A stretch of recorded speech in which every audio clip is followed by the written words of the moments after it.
of the second half when Indiana could not make a basket. Indiana scores 0 points. Dort missed 3. Dort missed 3. Shea turnover. J-Dub missed 3. Caruso blocked at the rim. Chet missed 3. Dort missed 3. 7 possessions, 0 Shea shots, only 1 shot inside the arc, and it got blocked by, I think, Miles Turner. It was Caruso, and the game's over. You know what I mean? Because you're down 22 at the half is one thing, down 24 because Indiana eventually scored with 7 minutes left in the fourth quarter, and you've done nothing. So that's concerning to me. That they never had even a slight push. You know what I mean? Like they cut it to 11, and then the other team hits a couple threes and it's over. Didn't see that. And here's the other thing. Sorry, KW. We are 48 minutes away from a very tough Chet conversation. Look. Chet Holmgren in these finals, 11 points per game on shooting splits of 35 from the field, 12 from 3. It is the worst, at least medium. 12% from 3? He's shooting 12% from 3. That's not good. I didn't realize It is the only player to take at least 15 threes in a finals in league history and shoot worse than 12% is Larry Johnson for the 99 Knicks. Fresh off the 4-point play, he was feeling himself, and then he couldn't hit his threes. Yeah. Can I say something about Chet and tell me if this has hit your radar? When Chet misses a shot, his body language. Yeah. He shrinks. So, I'm like, Chet, buddy. I'm rooting for the Pacers. I'm like, he kind of shrinks down, and he missed that alley-oop. He missed the alley-oop. That's when it's a little bit of a confidence thing. Yes. I don't know. Someone's got to build him up, and it might be, again, this is the take. This might be the take of the year. You had a good take. Indiana wins. If Indiana wins, the youth has popped up in weird ways, and one of them is like, hey, a veteran needs to pull Chet aside, like Iguodala. Who was Iguodala yelling at? Remember, it's a famous clip. Oh, I don't remember. Wiggins, I think. Okay. He's like, come over here. Yes, like, in 22. Yes. When Iguodala wasn't even really playing. Get over here. Yeah. But Chet will shrink, and I think if he's cold, it'll start to snowball. Here is, and this is, you guys are gonna maybe get annoyed with me. I don't mean to. This is where the frame kills him.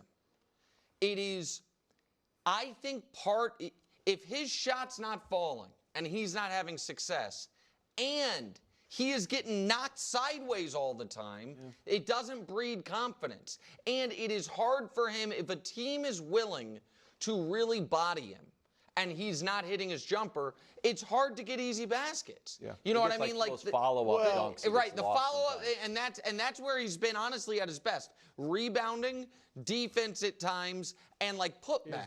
You know what I mean? And that's where a guy like Chet, now granted, right now he's thin, and Wemby's got more than him as far as the post. But this is where a guy like Chet, as he continues to get stronger, if not bigger, add a post game. Yeah. So when your J is not falling, you can always go in. And here's the misnomer among players today. You can work on both. You can work on your threes and your post moves. His little spin move on Siakam, I thought, I was like, here's the question, because you may already have your answer on this. Because we saw this with Harden in his first finals, right? Struggled mightily. Yeah. And I was saying at the time, the last thing I'm worried about is James Harden. He's young. Yeah. This first finals, I get it. He was nervous or whatever, and it proved to be a pattern. Is this going to be a pattern for Chet in the big games, or is this just a young guy who's, that's where I lean. I don't know where you're at. No, I don't think he's right. Harden, clearly there was something about the size of the games got to him. I'm not accusing Chet of that. What I am saying is, I think that we both have said that we thought the Thunder at their best, J-Dub's their third best player, Chet's their second best player. I do not think Chet's going to be better than Jalen Williams. It doesn't look that way right now. And now maybe it won't matter because that's because Jalen Williams has taken a leap further. Listen, Jalen Williams had the worst plus-minus in NBA Finals history. That's tough.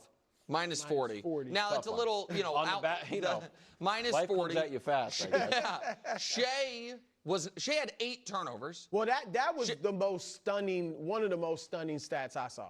Yeah. 8 turnovers. That's a career high. Let me show you the full stats. We have like a horror graphic for OKC of just how worst points, 3rd fewest assists, most turnovers. That's for their whole year. Whole year, regular and playoffs. Only made 8. That's their 4th worst. Faced 2nd largest deficit all season. So, and the assist number is way worse than that because they had 8 in the 4th quarter when it didn't matter. You know what? Like, yeah. I mean, so maybe it's a nothing. Maybe it's a throw it out. maybe it's so bad it's throw it out. but man, I'd be nervous. Come on over. Wow. Not official I'm picks not yet. I'm You not. want Hold to. on. You Can we clearly do the want point to. spread one? Do we have time? We do not have time. We have to get to most of the game. We definitely have time. Remember, we're Dusty doing a weird just said clock we got today. time. We have plenty of time. I have great news. I was just informed by my boss Where that else we am I going to be able to actually talk about the do have time. 1978 Thank finals? Oh, goodness. Great one. Washington. Quick preview Seattle. of Game I remember 7 that. that we do have time for. Thunder favored by 7.5. Their last Game 7 at home that we talked about against Denver, they squeaked out a 32-point victory. So there is some precedent to a big point spread. But is this line disrespectful to Indiana? And do you have any of your own historical precedents Thank you you'd for like asking to bring me, up? Kevin Wildes. Here's the thing. There have been 8 of these since the merger. They are all close. And by close, I mean this. 6 of the 8 are a 1-possession game with less than a minute left. Wow. The 2 that were not were a 4-point and 5-point game with less than a minute left. 2016, obviously tied with less than a minute left. Kyrie hits the shot. 2013, 2-point Heat lead. Duncan misses the little baby hook bunny, pounds the floor. LeBron hits the jumper over Kawhi. 2010, it is a 3-point game, and Ron Artest hits the ill-advised 3. But then it's a 2-point game, and with 10 seconds left, Sasha Vujacic is going to the line to ice the finals. 2005, it's a 4-point game at the 1-minute mark. 94, Akeem and Ewing. It is a 5-point game at the 1-minute mark. 1988, it was a final margin of 3 points after Isaiah sprained his ankle in game 6 of that series. 1984, it is a 1-possession game with 1 minute left. And in 1978, it is a 1-possession game at the 1-minute mark. So there are not Game 7 NBA Finals blowouts in the last 50 years. And so that now a couple of those, 1984, it ended up at 9 as the final margin. 05 and 13 ended up at 7 because of fouls and free throws or whatever. But history tells us with a minute left in this game, the game's going to be in the balance. And that, man, you feel like that leans in.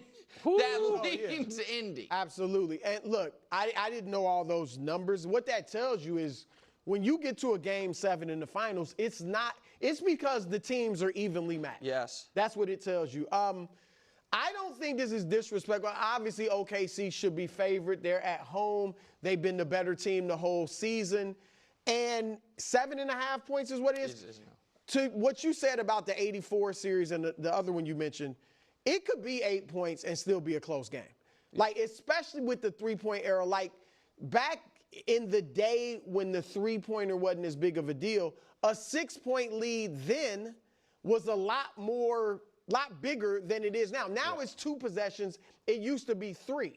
And so it could be a really close game, and at the end, OKC ends up winning by 8 or 9, but it was a really good game. So I don't really think it's disrespectful, but I'm feeling good about the Pacers' chances. Like Nick said, if it's close, even though they blew Game 4, if it's close, they've been so good down the clutch for the whole season, and especially the playoffs, that you gotta and I think OKC will get tight. Well, if it's I don't know if there is such a thing as a team playing without pressure in a Game 7 of the finals, but if there is, it's this Pacers. Yeah. That's a great tip. You know what I mean? A team where all of the pressure is on the other team, and the Pacers already are a celebrated team, and the Thunder know going into this, if we lose, this is a catastrophe. Pacers 7-4 on the road this playoffs. Thunder 10-2 at home. So nice little battle. Most to gain and most to lose on FS1, the Fox Sports Channel.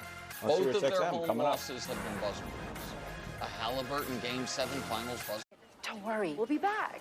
I can't believe they're leaving. Like, who would ever want to leave?